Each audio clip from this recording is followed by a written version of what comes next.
Hey friends, welcome back to Hot Topics in the News. I'm John. I'm Linda. Today let's talk about movies. Linda, have you ever been to a movie premiere?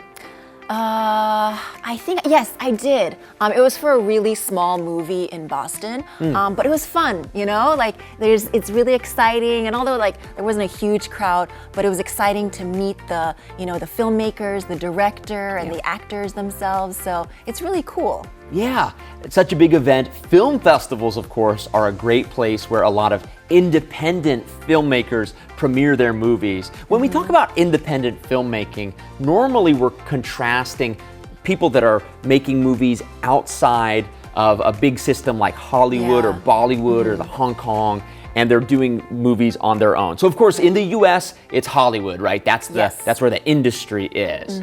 So for independent filmmakers and directors, what kind of obstacles do they face? Budgets, because if you're in Hollywood and you can get like a big movie production or studio behind you, then you have a bigger budget. But if you're an independent filmmaker, you have a much more limited budget. So money is a big thing. And a big part of a filmmaking budget is a production budget that helps your film get into theaters. It actually takes a ton of money to market, right? Movies don't just sell themselves. Right. So a lot of times filmmakers have poured all their energy into creating something, and then they take it in what's called the festival circuit. They go visit different festivals. So there used to be this tiny little festival called the Sundance Film Festival. I believe it was formerly called the Utah, US Film Festival.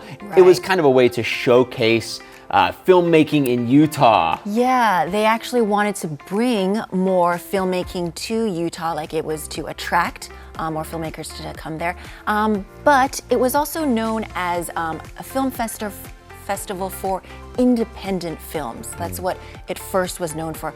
But it's not tiny anymore. It's not just limited to independent films anymore. Not it's at this all. huge thing. Yeah, and actually now it's become so popular that it's kind of used as a litmus test or like a predictor of how well a movie is going to do. If a movie that's kind of a little bit independent does well at Sundance, then it has a higher chance of being up for an Oscar. Now, some movies in Hollywood will never go to Sundance, you know, the next Marvel movie or whatever. Yeah, so they don't need to go to Sundance. No, but you still get big Hollywood names. And that's actually been part of the tradition of this festival. A lot of big Hollywood directors like Frank Capra, you know, Robert Redford had movies and involvement in different ways with this. So it's always been kind of a high-profile event, but it's grown huge. Right. And, you know, you go there to meet people in the filmmaking industry and, you know, just try to break into the filmmaking industry. That's right. So if you are into networking or if you're just into watching interesting, unique indie or independent films,